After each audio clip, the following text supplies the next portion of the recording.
We begin today the Gemara on Daf Kuf Chav Tes Amud Aleph, 5 lines down from the top of the Amud. The Gemara goes back to what it said in the Mishnah, Hamachalik Nechosav Al Piv. A person before he passes away is dividing his possessions for his children different than the Yerusha would be on its own. Riba le'echad, umiyat le'echad. He says, I'm giving more to this child, I'm giving less to another child. So the Mishnah basically said that orally he comes and says this. So the Mishnah then no lavdafka, right? It's not written. So the Mishnah says that if he uses a term Yerusha that let one son inherit more than the other, then it doesn't take effect. Because you can't use the term Yerusha to change from what the Torah says the Yerusha is supposed to be. That's what's called Masna Amashkasa B'Torah. You're making your own conditions against what the Torah said. But if you use a term Matana, you say that I want to give a gift to this child, I want to give less of a gift to another child. A Lashon Matana, a person can use and change whatever it is. He can give whatever gift he wants. He's not tampering with the Yerusha of the Torah. And then in the Lashon of the Mishnah finished off and said that if he uses the term Yerusha, bein betchila, bein beemtza, bein beseif. Again, 1 second. Let me see the. Again, he writes a lashon matana. That is, if he uses a term matana, both whether in the beginning or in the middle or in the end, then dvarav kayam. Then his words will be acceptable. Meaning, if you use the point we're going to learn today in the Gemara here is the person used two terms. He used a lashon Yerusha, inheritance, and a lashon matana, and a gift. So it's not clear what's going on here. Is he changing what the Torah says because he used a lashon Yerusha, or is he not changing what the Torah said because he's using a term of matana? So the Mishnah says as long as he uses the lashon matana, whether the beginning, middle, or end, so then we take that lashon matana and say that what he says can take effect. Okay, so the Gemara begins to explain first simply what that means. Heichi domi matana.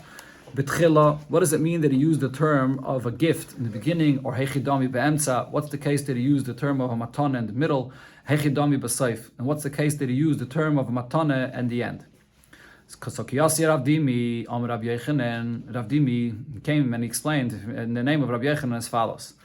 If a person says, Tinosein sa de plainis leplaini, this field should be given to this son, so he used the beginning of Tinosein, it should be given in the beginning, and then in the end it says V'yirsha, and he should inherit it. Zui matana betchila. That's a case where he used the term of matana in the beginning, and therefore his words will take effect, even though in the end he said Yerusha. Now, there's another case where the person said Yirsha, he should inherit this field, V'tinosen loy, and it should be granted to him. So Zui matana b'seif. This is a case where the person used the term of matana in the end. He started off with the lashon Yirsha, but then he says matana. Now, there's the case where he says the term matana in the middle, and that's where the person said, Yirsha, he should inherit this, v'tinosin loy, it should be granted to him, ve'yirsha. And then he says again that it should be a Yerusha. Zui matana be'emtza. That's a case where the person is using the term matana in the middle of a statement. So in all these cases, because he used the term matana, it's going to take effect. Okay, but now, this is... Even though the last one is encapsulated by Yerusha, right, doesn't matter. Yeah, it still will take effect because he uses the term matana in the middle, so he makes it clear that he really intends this to be a gift and not a Yerusha. Okay, but now though, this is a continuation of what Rav Dimi is saying in the name of Rabbi Yechanan, that this is v'dafke ba'adam echad v'sada achas. When the Mishnah says that you use these two terms, matana and Yerusha, that I say that we consider it to be a matana, that's all if it's in relation to one person and one field. So for example, if a person is talking about one son, and he has one field, and he says that this one field for this one son should be given to him as a matana, a Yerusha. He uses two terms, matana and Yerusha. But because it's all about one person and one field, I say that the word matana, he put that in there because he knows he could only give it as a matana. Aval ba'adam echad ushtei sades. However, what's if the case here is that it's taka one person, but there are two different fields here. Shtei sades. So for example, you have one field and he says regarding this one field, again, two fields that is. It's adam echad shtei sades. The father comes and says regarding this son, these two properties that I have, this property should be given to him as a matana, and another property should be given, it should be a Yerusha. So he used the term matana and Yerusha in the same statement, but he used the term matana for one property and he used the term Yerusha for a different property. Or A case where it was sada achas, it was one property, but a shnei b'nei yadam. It was two, let's say two of his sons. So he has one property, he says half of this property should be given as a gift to one son, another half of this property should be a Yerusha for another son. So he used the term matana and Yerusha in the same statement, but for two different children. For one child he uses the term matana, and for another child he uses the term Yerusha.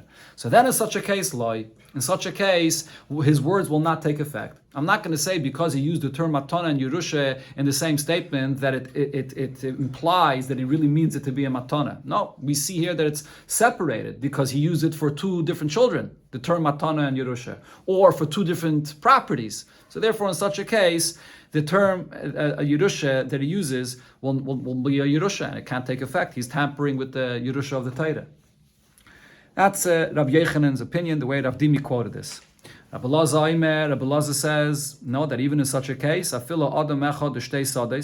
even if it's one person, one son, and it's two different properties, and he uses the term Yerusha and Matana for two different properties, or Sada Achas v'shnei b'nei Adam, it's one property, but he's using the terms Yerusha and Matana in relation to two different children.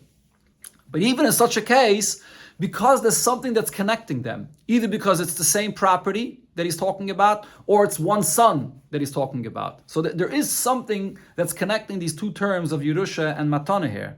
So it will still take effect. According to Rabbi Lazar, we'll still say that it's considered to be a Matana. Aval, when do I say that the two terms of Yerusha and Matana, used in the same statement, are going to be separate from each other? B'shtei sadais u'shnei b'nei Adam. If there's two different properties here, and there are two different people that he's saying this about. He's saying one property should go to Reuven as a matana, and the other property should go to Shimon as a Yerusha. So it's mamish, two totally separate things, even though it's in the same statement, but have nothing to do with each other. Then, it's in that case where the term that he used, matana, for one son, for one property, which is not related to the other son and the other property, where he said Yerusha, so the term Yerusha will not take effect. That's what Rabbi Lazar says. So it has to be totally separated if it's two people and two different sadais. This is all. In order for that, the matana should be matana, Yerusha should be Yerusha. Should not be Yerusha. When you use the term Yerusha, Yerusha does not take effect. So because but he's using the term Yerusha. Whenever a person comes to use a term Yerusha to change from the Yerusha of the Torah, you can't use the term Yerusha to change the Yerusha of the Torah. So when it's two different people, two different properties, and you use the term matana for one and a term Yerusha for the other, so I'm not going to say that the term matana reveals that the Yerusha is a matana. No, the Yerusha is not a matana. The matana is for one person with one property, and the term Yerusha is for a different person and a different property. Two separate things. So the term Yerusha does not take effect. Because he can't tamper with the Yerusha of the Torah. If you use the term Yerusha, it cannot take effect. Okay, this is all Rav Dimi that's explaining Rabbi Yechanan. Now, Kiyasa Ravin Amar, when Ravin came, so this is all of Rav Dimi, Rav Yechanan, Rav Dimi and Ravin, that is, they were students of Rabbi Yechanan. They came from Eretz Yisrael. They came to Bavel. So when Ravin came, he said that Tinasin saw the plainis leplaini. If a person says this term regarding one field, Tinasin saw the plainis leplaini, ve'yirash plaini saw the plainis, and so, will Yarsh in this and this field, meaning this is a case where it's two different fields and it's two different brothers or two different people. This is the case that Rabbi Lazar just spoke about, Shnei b'nei Adam and Shnei Sadis. And he used regarding one a term Matana and regarding another a term Yerusha. Rabbi Yechanan, so Ravin quoted that Rabbi Yechanan said, Kana, that even the one that he used the term Yerusha for, it will take effect. So this is a big chiddush, because even though over here he's mamish talking about two separate things, two properties, two different people, but nevertheless, because it was all said in one statement, and in that statement he used the term matana, so that even the other brother and the other property that he used the term Yerusha for, we say that he really means matana, like he said before, regarding the other brother and the other property. That's what he quoted in the name of Rabbi Yechanan. So what's the rule we mentioned before, that Yerusha, that Lashon, that's min Torah? If you use it, if you person doesn't use it, if you can't change the Yerusha of the Torah. You can't change the Yerusha of the Torah. So when you use the term Yerusha to change from the Yerusha min Torah, it won't take effect. Rabbi Lazar, the way Ravin quoted Rabbi Lazar's opinion, Rabbi Lazar says loikana. In such a case, when there's two different people, two different terms for two different properties, two different people, so then in such a case, the term Yerusha that you used for one will not take effect, even though you also use the term matana, because the matana is for a different person, for a different sadeh, for a different field. Okay, so that's the way Ravin quoted this machlokes of Rabbi Yechanan and Rabbi Lazar. Now, so the Gemara says in this, Amalei Abaye leRavin. Abaye said to Ravin, An chasaslon chada. One of the points that you said makes sense, is understood. The Gemara will explain the way you explained Rabbi Lazar's opinion. That makes sense. But va'atke fislan chada. But another point that you said, meaning the way you explained Rabbi Yechanan's opinion, is a contradiction to what was quoted before in the name of Rabbi Yechanan. And the Gemara explains, the way Rav Dimi quoted Rabbi Lazar's opinion and the way Ravin quotes Rabbi Lazar's opinion, there's no question at all. Kan ba'adam echad v'shtei sadais. In the first quote that the way Rav Dimi quoted Rabbi Lazar, and he said that when you use the term Yerusha for one, and you use the term matana for another, that it still takes effect. The reason is because even though it's two different fields, but it's still one person. It's all regarding one person. So I say that the term Yerusha is connected to the term matana, if it's in relation all to one person. And so therefore over there, Rav Dimi, that is, quotes in the name of Rabbi Lazar that it will take effect. And kan b'shnei b'nei adam and shtei sadais. And over here, the way Ravin quoted Rabbi Lazar, and he says that it will not take effect, it's because when it's two different people, two different fields, so then the term Yerusha that's used for one has nothing to do with the term Matana that's used for another. So there's no contradiction here in Rabbi Lazar's opinion. The Rashbam points out that really this is clear from the Lashon of the Gemara before. The Gemara before clearly said that Rabbi Lazar said, Afile Adam Echad Shtei Sadais. But then he says, Aval b'shtei sadis shnei b'nei adam loy. The Gemara clearly said this already before, but the Rashbam says it must be that aval that the Gemara said before is not part of the quote of what Rabbi Lazar said. Okay, so there's no contradiction here in Rabbi Lazar's opinion. But Elo the Rabbi Yechanan kashya. But in what Rabbi Yechanan holds, we have here a contradiction between what Rav Dimi said and what Ravin said in his name. What Rav Dimi said is that according to Rabbi Yechanan, the only time the two terms of Matana and Yerusha go together is only if it's all in relation to one person and one Sadeh, the same property. Mashenkin, according to Ravin, it goes the opposite extreme. Even if it's two different people and it's two different properties, but as long as the Matana and the Yerusha are being used in the same statement, it'll all take effect. Even the term Yerusha will be understood based on the term Matana that's used there. So we have a contradiction in the opinion of Rabbi Yechanan. So the Gemara says, yeah, it's like a contradiction. It's a machlekes amayraim here. What Rabbi Yechanan said. Ravin heard one thing, or it says one thing in the name of Rabbi Yechanan, and Rav Dimi says something else. You find this many times in the Gemara. Rav Dimi and Ravin, they argue what it is that Rabbi Yechanan's opinion is, and that's what's going on over here. Okay, so basically, as you see here, we have three different opinions regarding this halacha of using the term Matana and Yerusha in the same statement. When will I say that the term Yerusha will take effect? One opinion is that it has to be all in relation. This is the way Rav Dimi is quoting Rabbi Yechanan. It has to be all in relation to one person and one field. And then you have the opinion of Rabbi Lazar that says that as long as there's something that's connecting them, whether it's one person that it's being said about or one field that is being said about, that's enough. And then you have the way Ravin quotes Rabbi Yechanan, even if it's for two people, for two different fields, and Matan is used for one, and Yerusha is used for the other, I still say that the Lashon of Yerusha takes effect. Those are the three opinions here. And now the Gemara brings that there's a fourth opinion about this. Reish Lakish says, now what Reish Lakish is speaking about here is relating to the case of when a person uses the term Yerusha and Matana for two different people, and for two different properties. And on this, Reish Lakish says, you could say that the term Yerusha will be connected to the term Matana, but only if it's said specifically in this version, the way Reish Lakish says. Reish Lakish says, Loi Kana, the one, when you use the term Yerusha here, it'll not take effect, until he's going to say it exactly as follows. Ploini or Ploini. So again, we're talking about two different people here that the father is giving to, two different sons, let's say. So Ploini or Ploini, Yershu, Sada, Ploinis or Ploinis.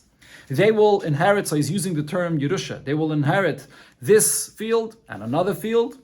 Shenasatim lehem, which I gave it to them, bimatana, as a gift, ve'yi roshim. And they're going to inherit it. Only if this term is used with the lashon of shenasatim lehem bimatana in the middle, then I say that the term matana in the middle indicates that both expressions of Yerusha really mean that it's a matana. The way that Rashbam explains this is that you have to say dafka the term Yerusha twice, because one Yerusha goes for one son, the other term Yerusha goes on another son, and then you use that term matana in the middle, which reveals that both the first term Yerusha and the second term Yerusha is not really a Yerusha, it's really all just a matana. And also the Rashbam points out that his lashon is very precise. He says, "Shen no satim lehem b'matana." It's not enough that you use the term matana in the middle. It has to be used in a way that it's clear that it's a continuation. Shen no satim lehem b'matana ve'yiroshum. So you're making it clear that the two terms of Yerusha that you used for two different sons and for two different properties, it's all really just a matana. That's when it'll take effect. But otherwise, he disagrees with Rabbi Yechanan, the way Ravin quoted Rabbi Yechanan. If it's two different sons and two different properties, the term matana will not be connected to the term Yerusha. That's Rish Lakish's opinion. If you're going to use the term matana, then the term Yerusha is superfluous. It is true, but he said okay. But the person said both terms. The person said both terms. Being unaware that there's a look, I'll tell you what it is. The basis here is when a person says something, he wants to say something that will be effective. He's not just saying dvarim b'teilim, right? So he used the term Yerusha, which is really dvarim b'teilim, because you can't change the Yerusha of the Torah. As long as he uses a term matana together with the term Yerusha, then we'll say that he really meant it to be a matana, so that his word should be able to take effect. And all these Ameiraim here are arguing, how far do we go with that svara? How far do we say that he doesn't want to stam say dvarim b'teilim, and therefore the word matana will affect the term Yerusha that he's using? Okay, now the Gemara brings that the same exact machlokes that we have here, the three opinions that was quoted, we have other Ameiraim that argued in the same exact three opinions. But plukte, the same machlokes is with these Ameiraim here. Omar Rav Amnuna said regarding our Mishnah, when it says that the two terms Yerusha and Matana are used, that the word Matana shows that he means it to be a gift. So the Leishanu ela adam echad v'sada achas. That's only if it's one person that the father is saying this regarding one person and regarding one property. But if it's for one person but it's two different properties, or sada achas ushnei bnei yadam, or even if it's one property but it's in relation to two different people, then it does not take effect. This is exactly the opinion of Rabbi Yechanan, the way Rav Dimi quoted Rabbi Yechanan. The second opinion, Rav Nachman says no, afila adam echad ushtei sadais, or sada achas ushnei bnei yadam. Whether it's one person in relation to two fields or one property in relation to two different sons, two different people. But if you use the term Matan and Yerusha, there's still something that's connecting them here. If it's the two terms Yerusha and Matan are being used in relation to two fields and two people, then it does not take effect. This is like Rabbi Loz's opinion. And then the third opinion is like the way Ravin quoted Rabbi Yechanan. Rav Shesha says, "Afil shtei sadais ushnei bnei yadam." When you use the term Yerusha and the term Matana, that even if it's in relation to two different sons and in relation to two different fields, I still say that because it's all in one statement, the term Yerusha really means Matana, and therefore it will take effect. Like Rabbi Yechanan's opinion in the name of Ravin. Gemara says, Rav Shesha. So Rav Shesha says, Mina minullah. From where is my source that I say that even if it's two people, two different fields, yet the term Matan and Yerusha are connected in the same statement? What's my source? The Tanya, we learned in the Braise, a person before he passes away, so he says, Tnu shekel b'ni b'Shabbos. Give for my son on a weekly basis. He doesn't want his son to yarshin all of his possessions. So this seems like a kind of a case where a father is afraid that his son is going to yarshin all of his assets and all of his money, and now the son is going to sit on the couch and do nothing all day. So he says, don't allow my son to get everything. Just give him a shekel on a weekly basis, so he should have his basic needs that he needs for food and so on. Now, v'ru'uyin litin sela. But in order for him, when the father said this, he said give him a shekel, but the fact is that in order to survive on a weekly basis, you need double that amount. You need a sela, which is 2 shkolim. So then noisan lem sela. You give the son a sela, even though the father said a shekel, because we understand that the father meant that the son should be able to support himself. So therefore, it means a sela. Now, but if the father said more specifically, al titnu lehen ella shekel, don't give my children only a shekel on a weekly basis. So he said very clearly, don't give them only a shekel. Then ein eisen lem ella shekel. then we give them only a shekel because he made it clear that he wants his children to have very little money, so they should have to earn money on their own to make a living for themselves. Now, the Braisa goes on to say, V'im Omar, if when the person says, give a shekel to my son on a weekly basis, he goes on to say, now, im meisu, if when my son passes away, what happens then? Yishu acherim tachteim. Then all my properties should not go to my son's son, my grandson. That's how Yerusha usually works. If the son passes away, where does Yerusha go to? It goes to the son's son. So this father says, I don't want it to go to my grandchildren, rather someone else, acherim. The money should go to someone else. So then, bein she'omatnu, whether the father, when he said to give his son just a shekel on a weekly basis, whether he said tnu, give a shekel, which was the first case of the Braisa, bein she'omar, or even if whether the father used a stronger expression, he said al titnu, either way, it doesn't make a difference. Ein neisten lahem ela shekel. You only give the son a shekel, even if the son can't support himself. He can't survive with 1 shekel. So before the Braisa said in a case where he just said tnu and he can't survive with a shekel, so you give double, you give a selah. But now, since we see that the father is saying, after my son passes away, give all my properties to someone else, not to my grandchildren, that shows that this person wants to be very, very stingy with his children. He doesn't want to spoil them. He wants dafka that they should work hard, and therefore his inheritance is going to go to someone else. So in such a case, you're not going to give the children, all you're going to give them is a shekel. Okay, till here is the lashon of the Braisa. Now, so if you look here in the language of the Braisa, what happened over here? So here, this Braisa is a situation where the father used 2 different expressions. In the beginning, he uses a term matana, because that's what it starts off with. He says, the father says, tnu, give a shekel to my son. And then afterwards he says, V'mamar, he says, Yirshu acherim tachteim. And then when he talks about that the inheritance should go to someone else, he uses the term Yirshu, Yerusha. So, Matana and Yerusha, 2 different terms that are being used here. So now, says the Gemara, here's Rav Shesh's Raya. V'hahacha, here in this case, the Kishtei Sadais or Kishnei Bnei Adam Dami. This is a case where it's 2 different people. There's his sons, where he's saying, give to my sons a shekel. And then afterwards he's saying, whatever is left over should then be given as a Yerusha to someone else.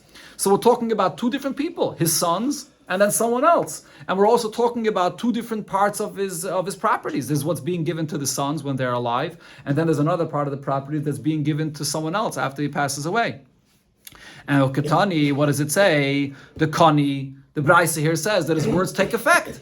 That you're gonna give the fields after the son passes away. It's gonna go to that achenim, it's gonna go to someone else. So you see right over here that you use the term atana and you use the term Yerusha in relation to 2 different people, in relation to 2 different properties. Nevertheless, I say that the term Yerusha doesn't really mean Yerusha. The term Yerusha means that it's a gift, and therefore his words take effect. It's not going against the Yerusha of the Torah, and his words take effect to give it to someone else. That's the Rav Shesh's raya to his opinion. But the Gemara says on this, who moisiv law and who mafarik law. Rav Sheshes himself, he brought a raya to his opinion from this Braisa, but he then went and answered and said there's really a different shot in this Braisa, and therefore it's not a proof to his opinion. Why not? He says really this Braisa is talking about something else. Beroi liyarshay. When the Braisa says that the father said Yirshu acherim tachteim, that someone else is going to get the Yerusha, what did he mean when he said Yirshu acherim? What he meant to say is not that the remainder of my properties after my son passes away should go to some stranger. That's not what he meant to say. What he meant to say is, when my son passes away, so then I want the remainder of my properties to be yarshin by a different son. Not his children, this son, his children should not yarshin anything. I want it to go to a different son. That's what he meant to say. And this is following Rabbi Yochanan ben Breika's opinion, which we're going to learn in the next Mishnah of Kuf Lamed. It was quoted before. Rabbi Yochanan ben Breika holds that a father has the ability to say that one son should yarshin me and not another, because he's giving it to one son which has a din Yerusha. If you're giving it to a stranger that has no din Yerusha, you can't tamper with the Yerusha of the Torah. But if you're giving it to another son, which is a Yairish, you can give to one son more than another, even if you're using the term Yerusha. So over here in this Braisa, when it says Yirshu acherim tachteim, there's no raya to the point that we're discussing here. When a person wants to give a Yerusha to someone else, and we have to have that term Yerusha to mean really a gift. The only way it could take effect is if you're going to say that it really means a gift because you're giving it to a stranger. No, over here it's not a stranger. Over here it's going according to Rav Yochanan ben Breiki. You're giving it to another son. Therefore, the term Yershu over here will work. So it's no raya at all to what we're discussing. The Gemara brings another raya. Omer Ravashi. Ravashi says, Toshama. I'll bring you a raya, and this will be a raya again to Rav Sheshes and the opinion that was brought in the name of Rav Yochanan, that when you use these two terms of Yerusha and Matana in one statement, even if it's regarding two different people, regarding two different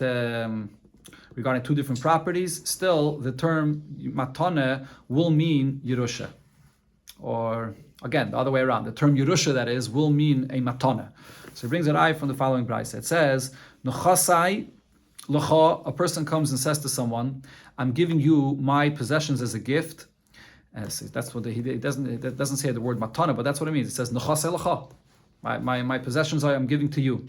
But then he says, Va'acharecha, but after you, Yirash Plaini, a second person should yashna. When you pass away, then it should be transferred to someone else. You can't keep it as a Yerusha for your children. It goes to a second person. And then after the second person passes away, then Yirash Plaini, then a third person should inherit this. That's what this person wants. So it goes from 1, 2, and 3. Three different people that are going to inherit this. Okay, so now, before we even go weiter, just so you see where the Gemara is going here, it starts off with the term Nechasei L'cha. It doesn't say Lashon Yerusha. Nechasei L'cha is a language of a gift. But then afterwards it says Yirash Plaini, and Yirash Plaini uses the term Yerusha. So these two terms are being used here, Matana and Yerusha. So the brayso says, now what happened in actuality? How did this play out? So if it played out exactly the way this person said it should happen, Meis Tirishain, the first person that got it as a gift, and then he passes away, Kana Sheni. So then it goes to the second person as a gift after the first person. Then Meis Sheni, after the second person passes away, then Kana Shlishi. Then it goes to the third person as a gift, exactly like the person said. But if it didn't happen in the order the way he said it should happen, if what happened was V'im Meis Sheni B'chai Rishain, the second person that this person said it should go to already passed away when the first person was still alive, then what happens? Yachzeru Nechasim LeYarshei Rishain. So then these properties remain by the first person, and his children will inherit it, because this person said that if when the first person passes away, the second person is alive, then it should go to the second person. But if the second person already passed away when the first person is alive, so then it doesn't go to the second person. And so if it doesn't go to the second person, it doesn't go to the third person either. It remains by the first person, and his children will inherit this. Okay, so now the Gemara says, let's look at the what it says here in this brayso. The kishtei sadais ushnei bnei adam dami. Over here in this case, it's two different properties and it's two different people. Because the person is saying, I'm giving my properties to one person, then another person, then a third person. So it's two different people here. And it's different parts of the property. They're the parts of the property while the first person is alive. And then when he passes away, only then do I say that the property goes to someone else. So it's not even in the same time period. Because it's not in the same time period, the Gemara considers it to be two different sadais.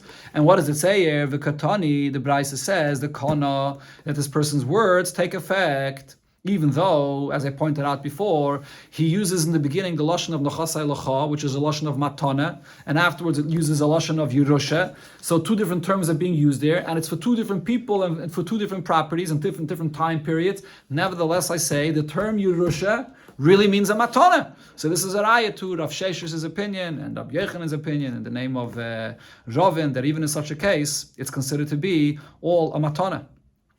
Now the Gemara argues and says, if you'll argue and say,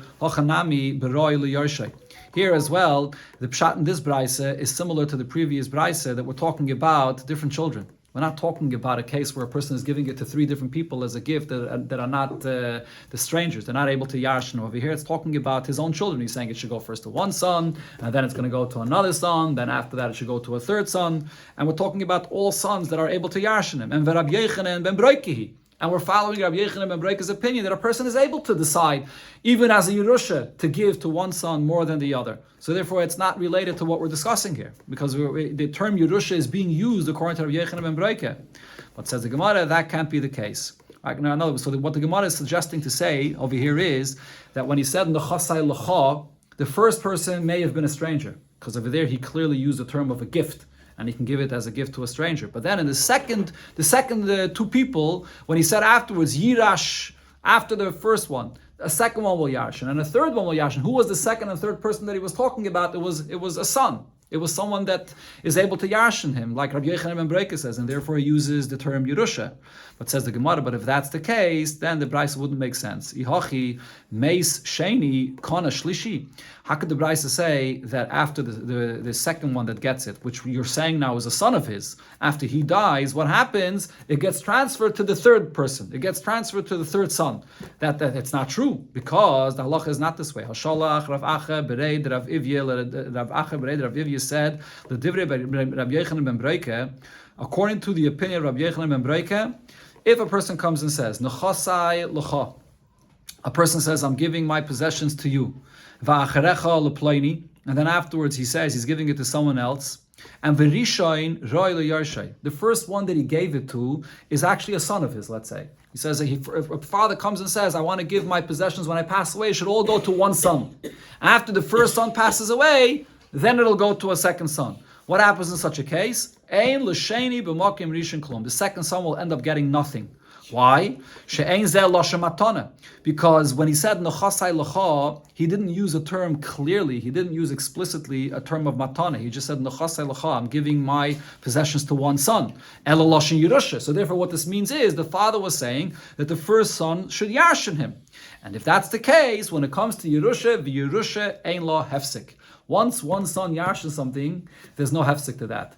If a father comes and says, according to Rabbi Yochanan ben Breka, that one son should get it as a Yerusha, so yeah, according to Rabbi Yochanan ben Breka, a father has the ability to give all his Yerusha to one son and not to another. But the thing is though, once that son gets the Yerusha, now it's out of the father's control. The father can't come and say, I want to give my entire Yerusha to one son, and then after this son passes away, the Yerusha should transfer to a different son. If he's a Yiddish, so then a Yerusha has no hefsek. If you say you're giving it as a gift to one person, and then afterwards it should go to someone else, then that will take effect. As a gift, you have the right to say whatever you want regarding a gift. That the gift is for one person for a limited period of time, and then it's going to go to someone else. But as a Yerusha, you can't say that. Once a person inherits something as a son, so then the Yerusha remains his forever.